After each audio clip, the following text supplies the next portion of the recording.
Entonces leemos el capítulo 1 de Efesios, verso 3 en adelante.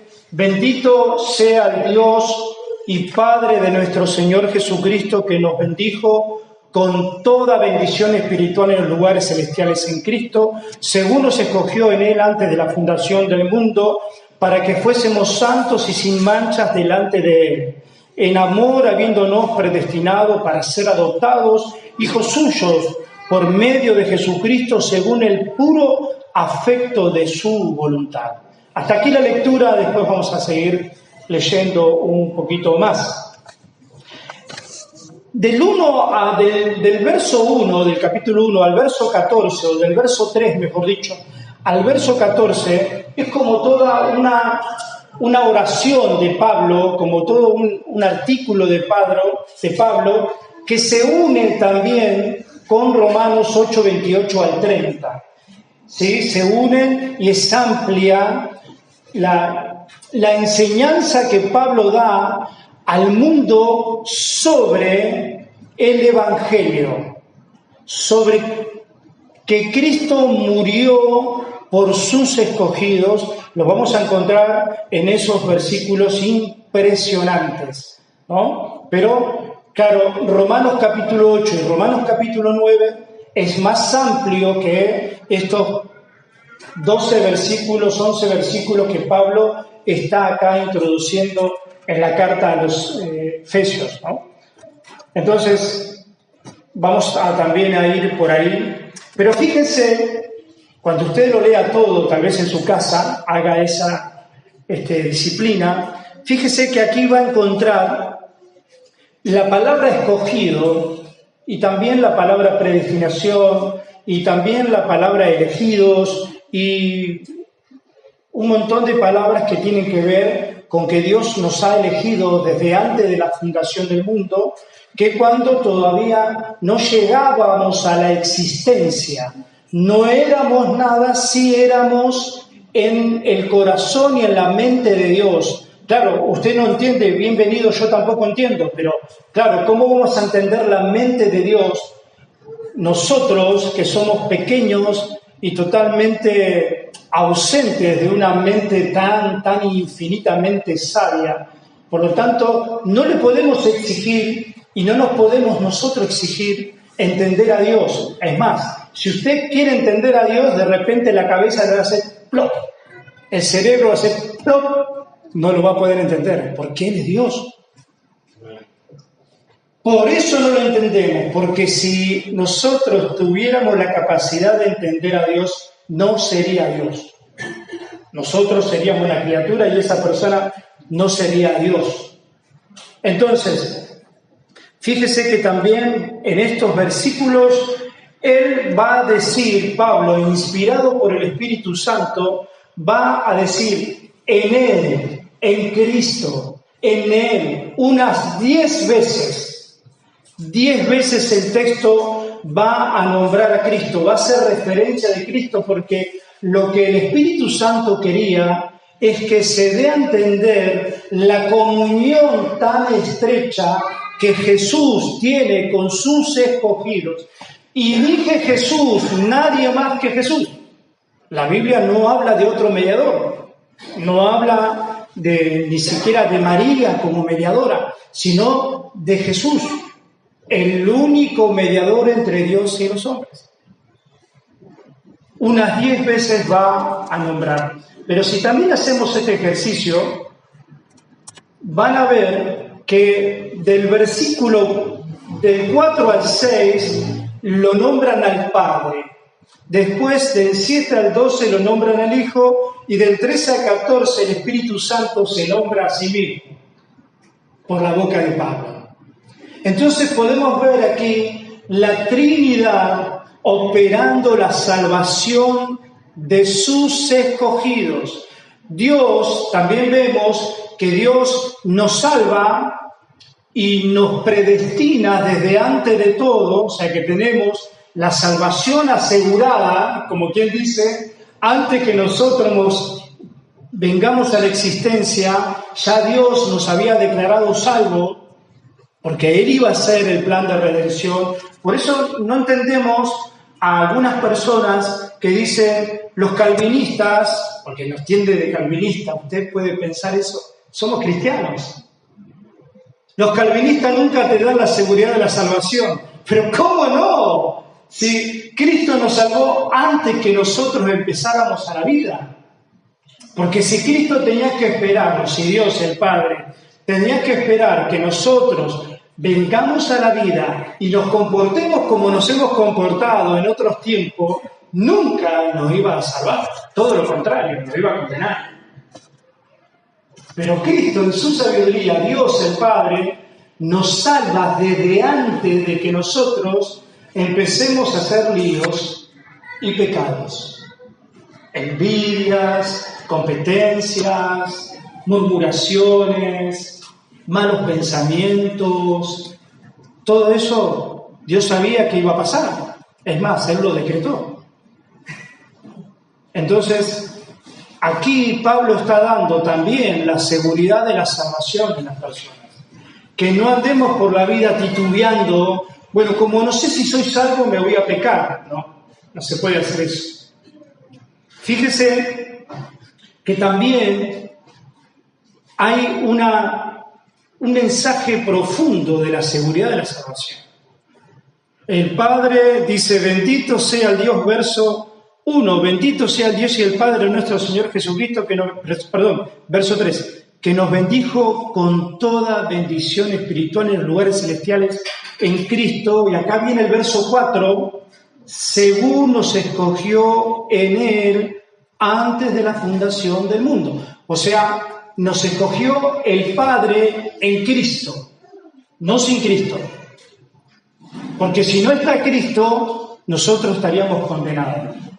Pero el Padre nos escoge en Él porque Él nos iba a salvar llegado el momento. Cuando Dios así lo dispuso, ¿cuándo te convertiste? ¿O hace cuánto? 6 años. Más o menos. 7. Algunos pensamos que nos convertimos hace 35 y resulta que ahora me parece que hace 10 nada más. Vamos tachando años, ¿no? Porque digo, pero hace 10 años era un desastre. Entonces, Dios nos escoge, el Padre, el Hijo, dice que tenemos, verso 7, en quien tenemos redención por su sangre. Verso 11, tuvimos herencia, y verso 13, dice la parte segunda, y habiendo creído en Él, hemos sido sellados por el Espíritu Santo de la promesa. Vemos al Trino Dios trabajando en o desde la eternidad por sus escogidos. No queda lugar a ninguna jactancia. Nadie se salvó por ser mejor que otro. Nadie se salva por ser más bueno que el otro y nadie se salva por tener más fe que el otro, porque no existíamos, no estábamos en el mundo. No estamos en la existencia cuando Dios, en su sapienza, en su conocimiento eterno, Él ya nos había elegido. Por lo tanto, si te eligió, gloria a Dios, porque te eligió. Después vamos a hablar del libre albedrío, enseguida más. Entonces, este texto nos habla de la comunión íntima del Trino Dios con sus escogidos. El acompañamiento que Dios tuvo. Mire, si Dios te iba a salvar a los 30 años y vos te morías a los 27, Dios se olvidó. Se le escapó. Yo a este lo tenía para ser salvo a los 30. Mi plan redentor era que este se salvaba a los 30 y a los 27 te moriste. No. Dios no erra. Dios no es distraído. Dios no hace plan B ni C. Dios hace todo ordenado. Planifica. Hay personas que planifican. ¿Cuánto más Dios? Dicen los arminianos, porque estamos hablando del segundo el segundo sermón de la elección incondicional de las doctrinas de la gracia. Los arminianos, o Arminio decía que Dios va a salvar a la persona porque Él ve desde el tiempo de la eternidad a ver quién va a creer en Él. Entonces, si alguien podía tener un poco de fe, dice, este me parece que va a creer, entonces, ¿qué hago? Lo salvo. Pero Dios no mira así las cosas, porque Dios no tiene, decíamos el otro domingo, Dios no tiene que aprender nada, Dios todo lo sabe antes que suceda, porque, repito, Él lo decretó. Él dijo, esto va a pasar y esto pasó. Miren lo que dice Isaías 46, 9, 10. Acordaos de las cosas pasadas desde los tiempos antiguos, porque yo soy Dios y no hay otro Dios. Y nada hay semejante a mí que anuncio lo porvenir desde el principio y desde las antigüedades lo que aún no era hecho. Que digo, mi consejo permanecerá, sí, mi decreto, ¿no? Mi consejo. Y haré todo lo que quiero. Y me encanta Daniel, disculpe que le voy a llenar de texto. Y todos los habitantes de la tierra son considerados como nada. Daniel 4:35. Y Él hace según su voluntad en el ejército del cielo y en los habitantes de la tierra. Hace según su voluntad. ¿Podrá alguien querer salvarse y no se salva y le echa la culpa a Dios? Jamás. Dios hace su voluntad. Nadie que viene a Dios con un corazón humilde va a ser rechazado por Dios. Hay una promesa así de grandota en las Escrituras. Nadie va a ser rechazado. Un corazón contrito y humillado, Dios no lo va a despreciar jamás. Él es bueno. Él es el ser más bueno de todos. Él es bueno. ¿Qué niño llorando de hambre te pide un pedazo de pan y no le das? El niño viene con toda sinceridad delante tuyo y no le vas a dar, pero claro que sí. Se van a pelear todos para darle comida al niño. ¿Cuánto más Dios, que es más bueno que todos nosotros, va a recibir a una persona que viene sinceramente delante de Él? A clamarle por salvación, a clamarle por perdón. Jamás en toda la historia no se hable, no se diga que Dios no perdonó a un humilde. Nunca. Pero Marcelo, hay que ser humilde, entonces hay que hacer una obra. No, por gracia somos salvos, no por obras, para que nadie se gloríe. La humildad es un don de Dios, el arrepentimiento es un don de Dios, la fe es un don de Dios. Y entonces, ¿quién se va a salvar? Los que vienen con humildad delante de Dios. Está en vos. Pero como la salvación es de Dios, ahora me decís que está en mí, está en vos responder al llamado del Evangelio. Eso lo enseñamos aquella vez. Por eso decíamos, la elección es incondicional, pero la salvación tiene una condición. Marcelo, no te entendemos nada. ¿Es por gracia o es por condición? Claro, la elección, Dios elige, pero cuando llama, vos tenés que responder a ese llamado. Tenés que actuar, ¿cómo? Con fe y arrepentimiento. Y cuando eras de una determinada manera, sin Dios, y te conducías sin Dios, ahora vos respondés ¿cómo? Alumbrado por la palabra de Dios y el Evangelio, arrepentido porque entendés que sos un pecador, que tenés que arrepentirte, y te das vuelta del pecado, le das la espalda al pecado, se la das y te conducís mirando a Cristo, el autor y consumador de la fe. Entonces el pecado queda a tus espaldas. Ahora sí, de vez en cuando vas a querer dar vuelta como la mujer de Lot miró a esa ciudad perversa. Pero es una lucha que todo cristiano va a tener hasta que venga la glorificación eterna. Entonces, dice Daniel que Él hace su voluntad en el cielo y también en los habitantes de la tierra. Y no hay quien detenga su mano y le diga, ¿qué haces?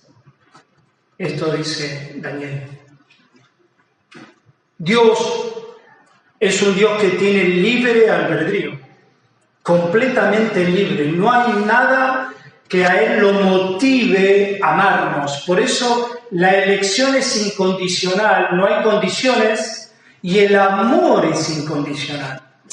Si Él hubiese buscado algo bueno, no hubiese encontrado nada, por eso nos amó incondicionalmente. Gloria a Dios, nos amó incondicionalmente. Decíamos, amar con condición no es amor, es un negocio. Te amo porque cobras una jubilación de Europa. En euros, eso no es amor. Te amo porque sos lindo. Eso tampoco es amor. Te amo porque deseo amarte. Porque decido amarte. Eso es amor. Entonces, Dios hace todas las cosas libres, pero nunca hace nada mal.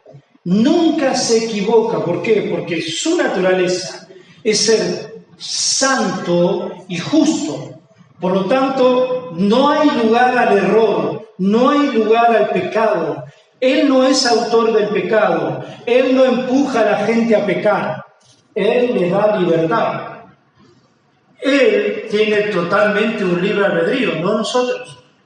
Nosotros podemos tener libertad, pero siempre esa libertad que tenemos siempre va a estar como motivada con una mancha pecaminosa, siempre. Siempre. Yo sé que esto no es fácil de entender. A mí me costó entenderlo. Hasta que el Espíritu Santo me convenció y yo pude lograr hacer un ejercicio, no tanto leer el corazón del otro, la mente del otro, cuando decimos, la cara de este no me gusta, no, este nos va a traer problemas, sino más bien revisar mi corazón. Es el ejercicio que tiene que hacer todo cristiano. Está en la Biblia, Pablo lo dice a los Corintios y en un montón de lugares.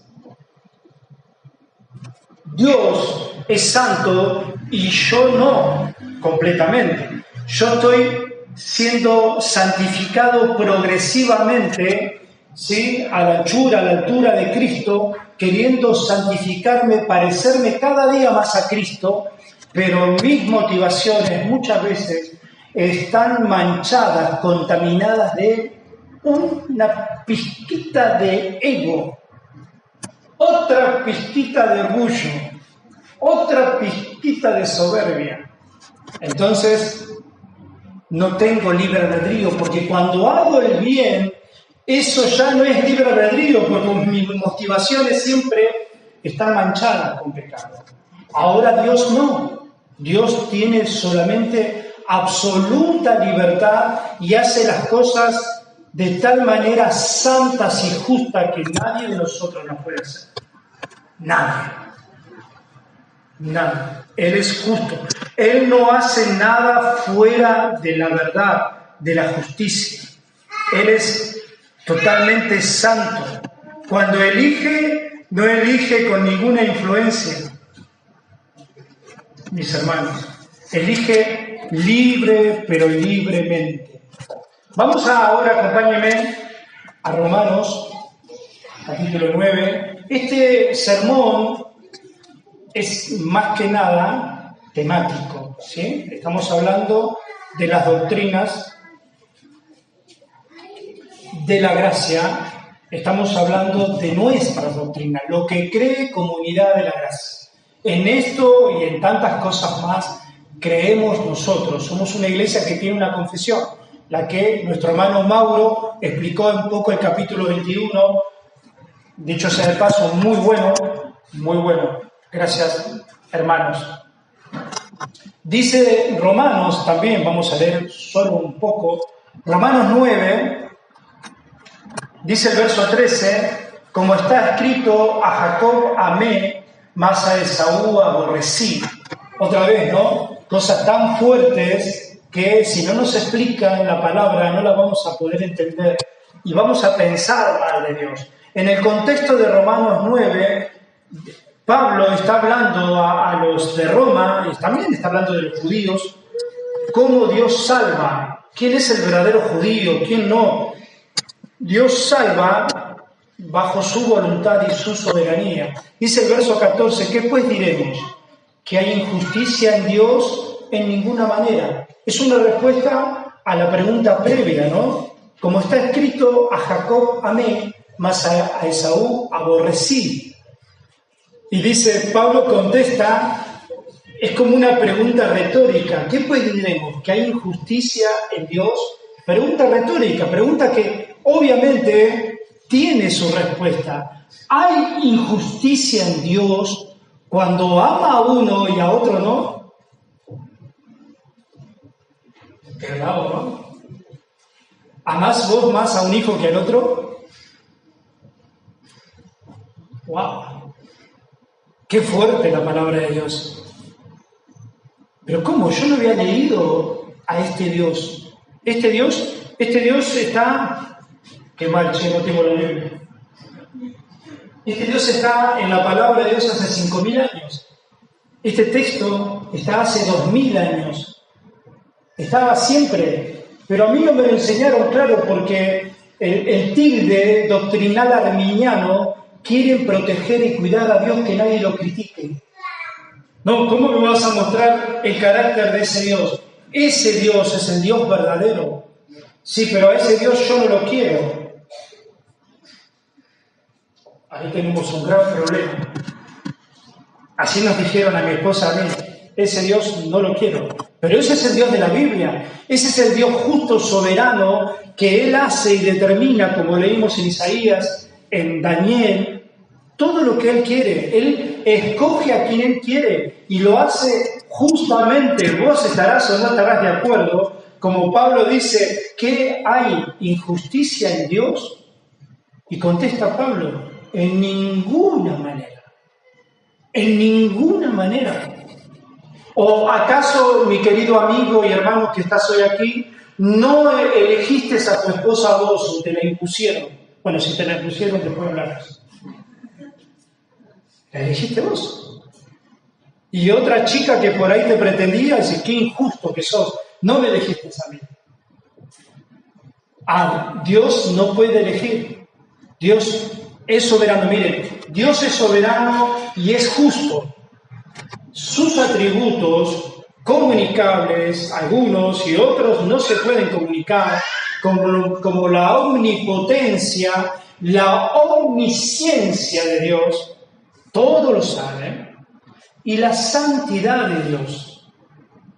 Dios es santo y Él aplica su santidad, pero Dios es justo. ¿Qué hace con la justicia? ¿Se la guarda en el bolsillo y no la usa nunca la justicia?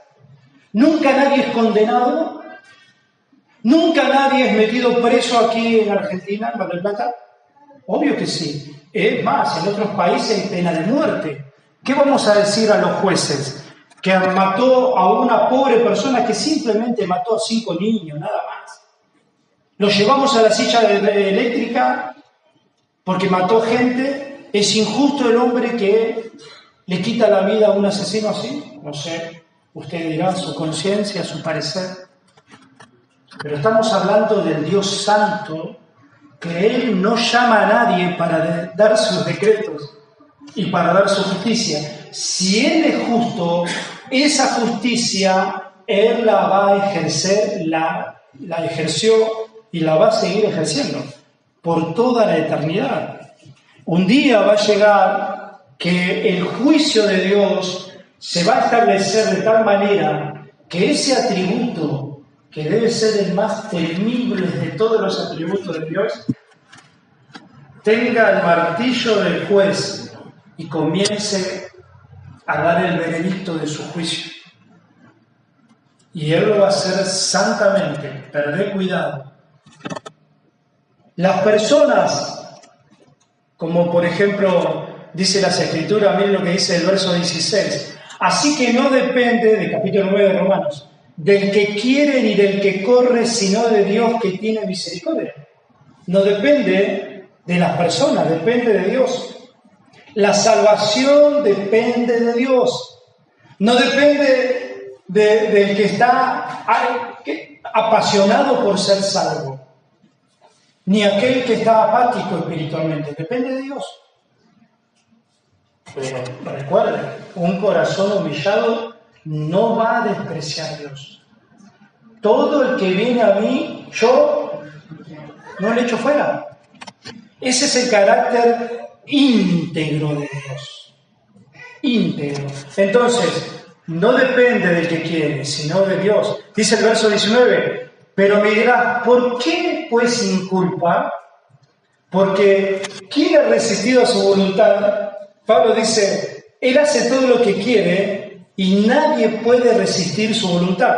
Pero Pablo se imagina que los detractores del Evangelio dicen, pero entonces si Dios es el que escoge, ¿por qué me inculpa? ¿Por qué me echa culpa que soy un pecador si Él mismo no me va a dar la salida? Dice el verso 20, mas antes, oh hombre, ¿quién eres tú para que alterques con Dios? ¿Quién eres tú? Nadie. ¿Dirá el vaso de barro al que lo formó, por qué me has hecho así? ¿O no tiene potestad el alfarero sobre el barro para hacer de la misma masa un vaso para honra y otro para deshonra? ¿Y qué si Dios, queriendo mostrar su ira y hacer notorio su poder, así como Dios es justo, hace notar su justicia, Dios tiene ira y hace notar su poder? Soportó, escuchen, soportó con mucha paciencia los vasos de ira preparados para destrucción. ¿Cuántas veces Dios nos ha soportado? ¿Cuánto Dios tiene que soportar a este mundo? Le dijo a Moisés, correte Moisés, correte de acá, que voy a mandar fuego, lo voy a exterminar a todo este pueblo rebelde. Moisés dijo, no, Señor, no lo hagas. Era para probar a Moisés. A veces tenía un corazón pastoral. Mire si Dios me pregunta eso, yo me corro, hermanos. Y bueno, no soy tan valiente como Moisés, entiéndame, ¿sí? No soy tan valiente. Entonces Dios debe glorificar su poder y debe glorificar su justicia, debe aplicarla siempre. Entonces, Dios tiene atributos de misericordia, pero también es justo. Dice, a Jacob amé, a Esaú aborrecí, también mostró la ira, endurece el corazón de Faraón. Él es misericordioso con lo que Él quiere tener misericordia. Ahora, ¿qué podemos decir? ¿Que Dios es injusto? Hermanos, Esaú fue aborrecido por Dios. Eso lo podemos explicar en otro momento. ¿Qué significa?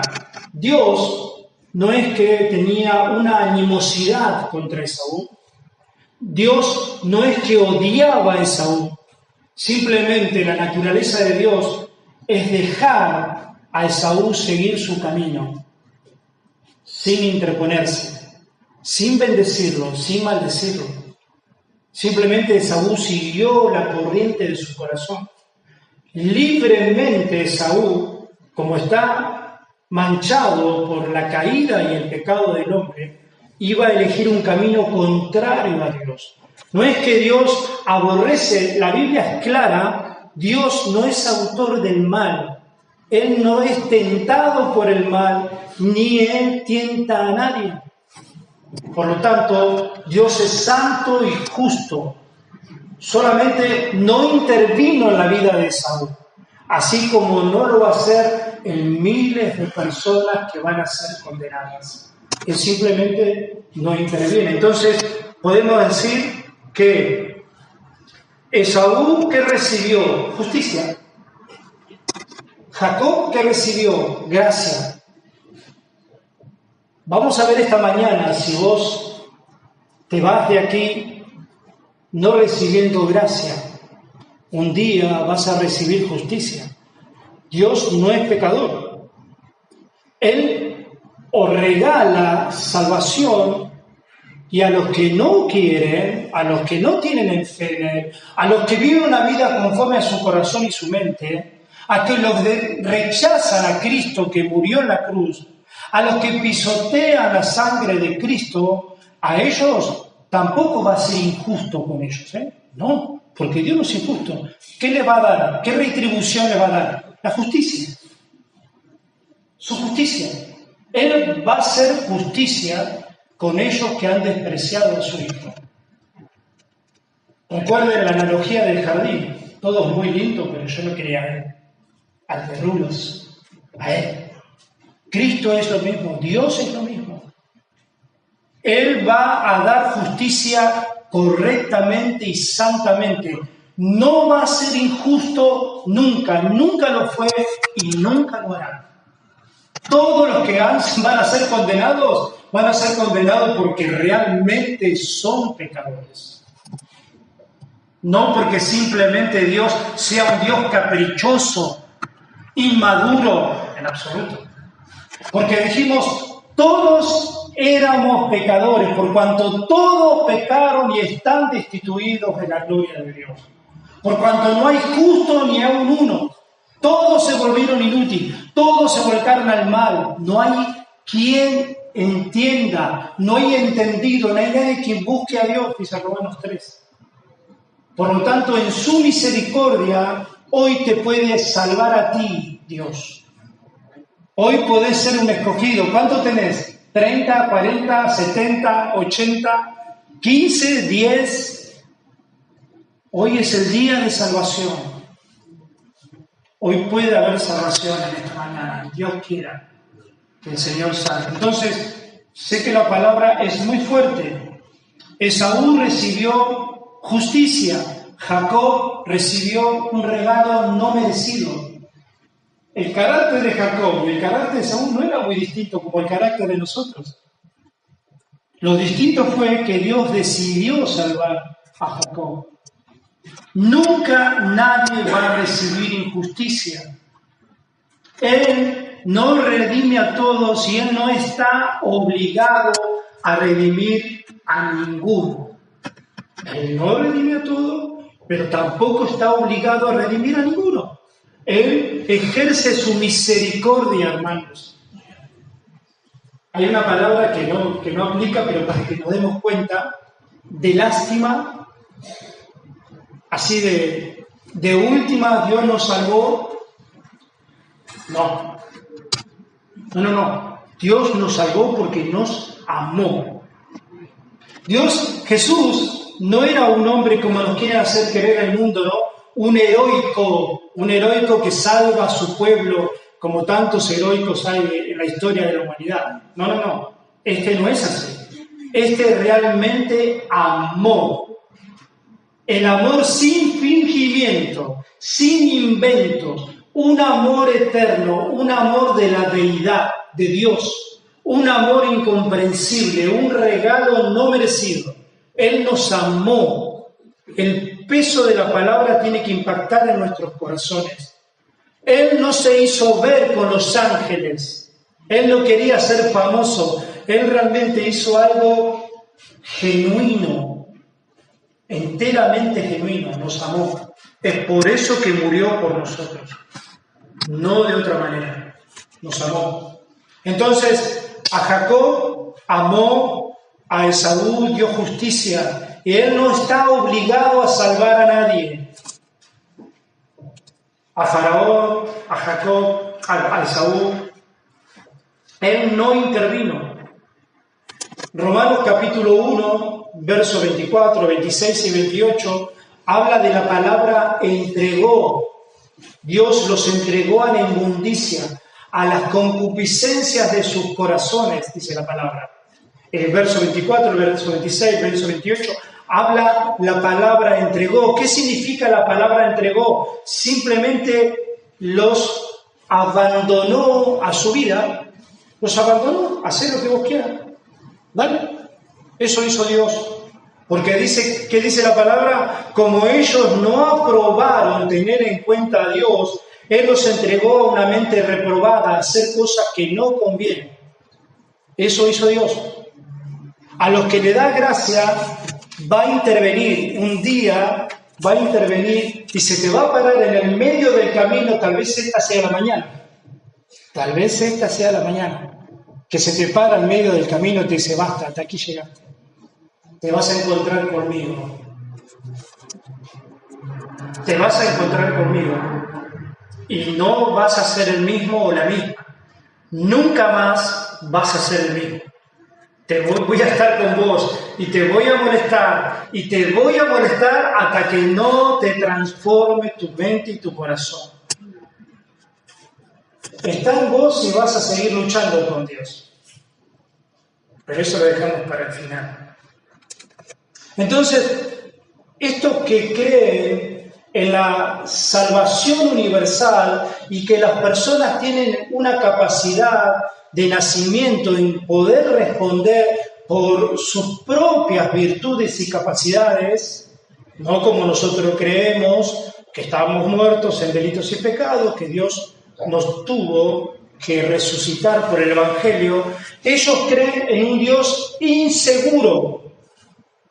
Dijimos, ¿no? Dios va a ver quién se salva o quién va a creer en Él en el futuro para Él aplicar la salvación en Cristo. Entonces es un Dios inseguro que no sabe bien las cosas, no sabe quién va a creer. O sea, como dijo Sujel Michelet, Él murió por todos, creen ellos, nuestros hermanos, que calculamos que sí, que hay muchos hermanos arminianos, como ellos deben decir de nosotros, sí, calculamos que hay muchos hermanos calvinistas, hay muchos hermanos dentro de la Iglesia Católica. Ah, ¿no le gustó eso, no? Lutero era católico, le explico. ¿Y el Señor lo salvó a dónde? ¿En el seminario presbiteriano? No, lo salvó en la Iglesia Católica. A Marcelo Camargo, ¿no conoce la historia de usted? No soy tan famoso como Lutero, por eso. Lo salvó en la Iglesia arminiana. Ahora no estoy haciendo apología de la doctrina arminiana, para nada. Pero tampoco desechemos a los hermanos contundentemente cuando nosotros no somos los reyes. Es más, yo creo en esto, hermano. Esto me ha convencido, por eso me declaro bautista, reformado, confesional, y si quiere usted póngame calvinista. Pero no estoy diciendo que yo tengo toda la verdad, yo creo en esto. Tenemos que ser humildes en eso. Tenemos que ser humildes. Entonces, el amor incondicional de Dios es algo tan precioso. Gloria a Dios. ¿Qué hubiese querido usted? ¿Usted tener el libre albedrío para elegir a Dios o no? ¿O que lo tenga Dios? ¿Qué hubiese preferido? ¿Por sí o por no? A ver, vamos. ¿Qué hubiese preferido? ¿Usted tener el libre albedrío absolutamente sin ninguna mancha de nada, sin ninguna condición de nada? ¿Usted cree que Dios le dijo, bueno, ahora, si quieren, ustedes síganme? ¿Sí? Acá está la puerta, yo me voy, ustedes síganme. No, ninguno de nosotros lo seguiría. Porque todos queremos vivir la vida que a nosotros nos complace. Nuestro beneplácito no es el beneplácito de Dios, es nuestro. Bueno, el texto más famoso es elegido según la presciencia de Dios Padre en santificación del Espíritu, para obedecer y ser rociados con la sangre de Jesucristo, gracia y paz sean multiplicadas. 1 Pedro 1:2. Ellos creen esto, ¿no? Que Dios vio desde la eternidad quién iba a creer para poder salvarnos. Entonces, no es así. Dios nos salvó desde antes de la fundación del mundo. El único que reúne y que aplica para que Dios lo ame completamente por su virtud es Cristo. Es el único. Nosotros tuvimos que ser redimidos. Estábamos vendidos al pecado, esclavos del pecado. Vino alguien y nos compró a precio de sangre. Estábamos presos en el pecado, una cárcel de nuestras mentes. El único que merece toda devoción y todo amor del Padre es el Hijo, que cumplió al pie de la letra toda su ley. El Padre dijo desde el cielo: este es mi Hijo amado, en quien tengo complacencia. A Él seguir. Lo dijo en la transfiguración en el monte y lo dijo cuando se bautizó. Este es mi Hijo amado. A Él Dios lo ama. Dice Romanos 5:8, usted ya lo sabe. Mas Dios muestra su amor para con nosotros, que siendo aún pecadores, Cristo murió por nosotros. Murió por nosotros cuando éramos pecadores. Por lo tanto, no hay virtud de nosotros, no hay obra. Él nos amó.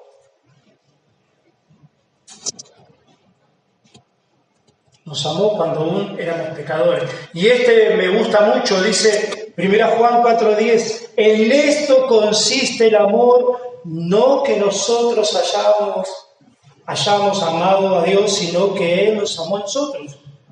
Y envió a su Hijo en propiciación por nuestros pecados. Y dice Corintio también, en 1 Corintios 1:28, y lo vil del mundo y lo menospreciado escogió Dios, y lo que no es para deshacer lo que es, a fin de que nadie se jacte en su presencia. ¿Qué aborrece Dios? Que alguno de nosotros osara decir que Dios me salvó porque me lo merezco. Lo aborrece. ¿Saben por qué? Porque va contra su naturaleza, va contra su carácter glorioso, perfecto. ¿Cuál es el problema? Que Dios quiere todas las cosas con letras mayúsculas para su gloria. Para su gloria. Todo lo que nosotros decimos, miren, estoy seguro, si usted tiene un tensiómetro, meditrómetro de orgullo, estoy seguro que no sé para qué, ¿no? Pero los humanos somos así. Usted me lo mide acá y hay un porcentaje alto de orgullo ahora. Imagínese si predicara como Spurgeon. Todos tenemos orgullo, hermanos. Todos.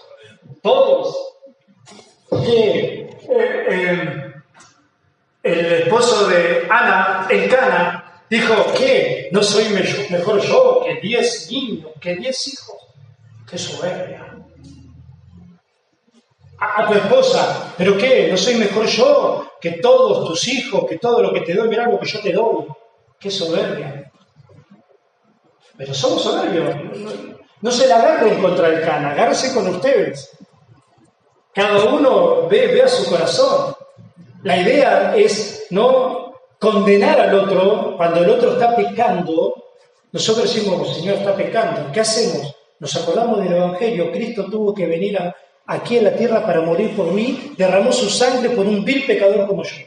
Entonces, ¿qué me voy a exagerar? Las doctrinas de la gracia, ¿qué hacen? Te tienen que dar más humildad. Te tienes que descansar, pero dar más humildad para entender esto.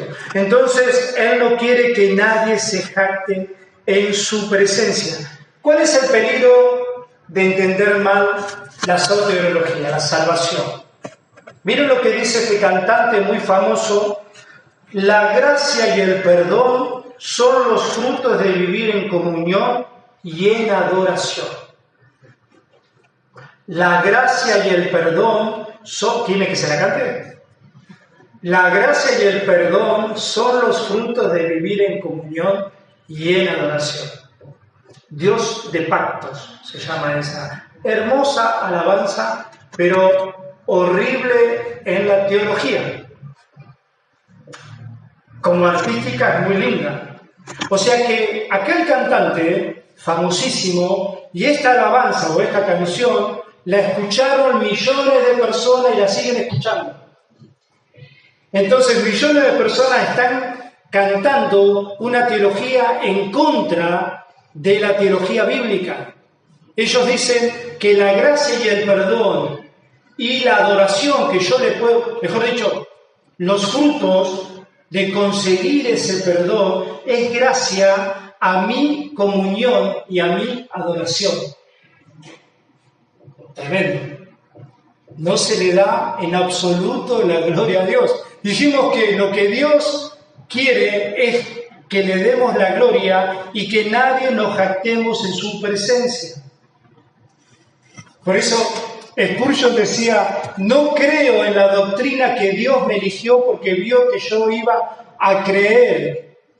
No creo en eso, me rehúso a creer en eso, dice Spurgeon. Eso sería como si un gusano dijera, mira lo que he hecho, Dios me ha elegido porque yo decidí arrastrarme hacia Él.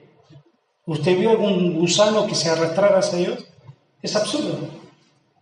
Spurgeon compara a las personas que creen que pueden tener fe para recibir a Cristo con un gusano que dice que Él se arrastró hacia Dios. Algo totalmente absurdo, imposible de creer. Absolutamente no. Quien nos salvó y llamó con llamamiento santo, no conforme con nuestras obras, sino según el propósito suyo y la gracia que nos fue dada en Cristo Jesús antes de los tiempos de los siglos. 2 Timoteo 1:9. Entonces decíamos, las doctrinas bíblicas no te tienen que hacer orgulloso. Pero lamentablemente hay gente que toma el conocimiento bíblico para envanecerse. Y es todo lo contrario.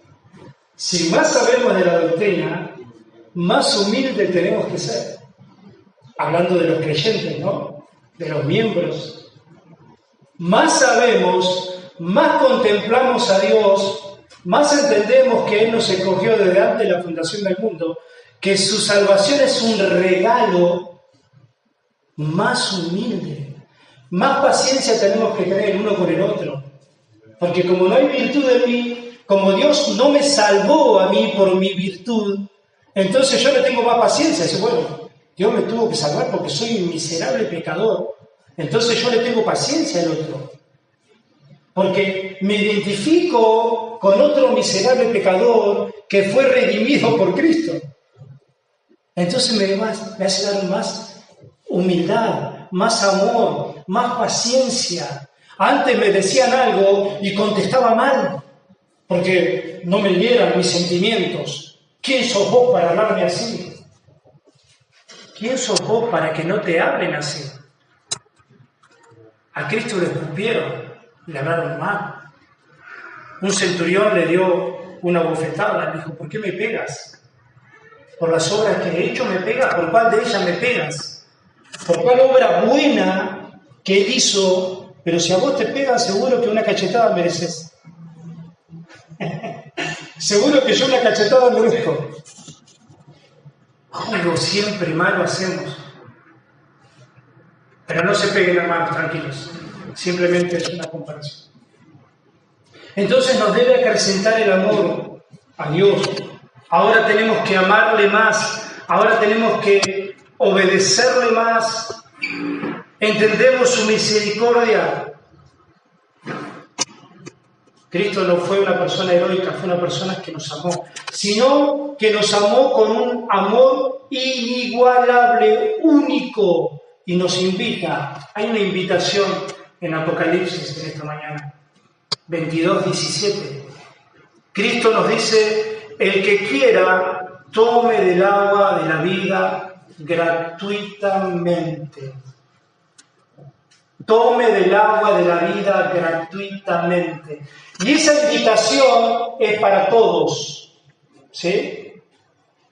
No pienses si estás escogido, si no estás escogido, si estabas en el corazón de Dios antes. No. Vos tenés que revisar esa pregunta que hace Dios en Apocalipsis, o esa invitación que hace Dios.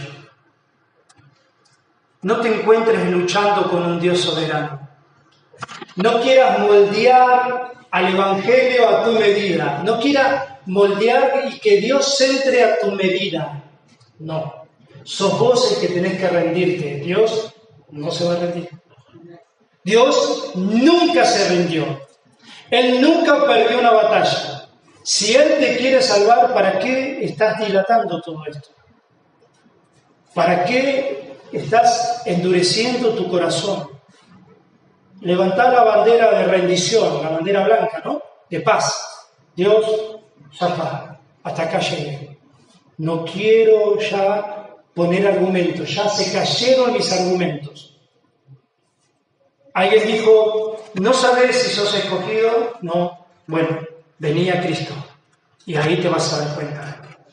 Solamente cuando pasás la experiencia de la presencia de Dios, de, si se quiere, déjeme la expresión, de sentir la paz que Cristo da a través de la salvación, a través de la regeneración, cuando tus pecados te son perdonados, cuando el plan de reconciliación tiene efecto en tu corazón, es inigualable.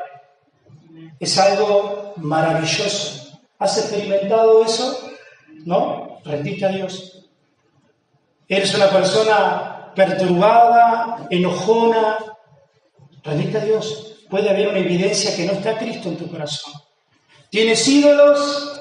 ¿El dinero es tu ídolo? ¿Quién es tu Dios?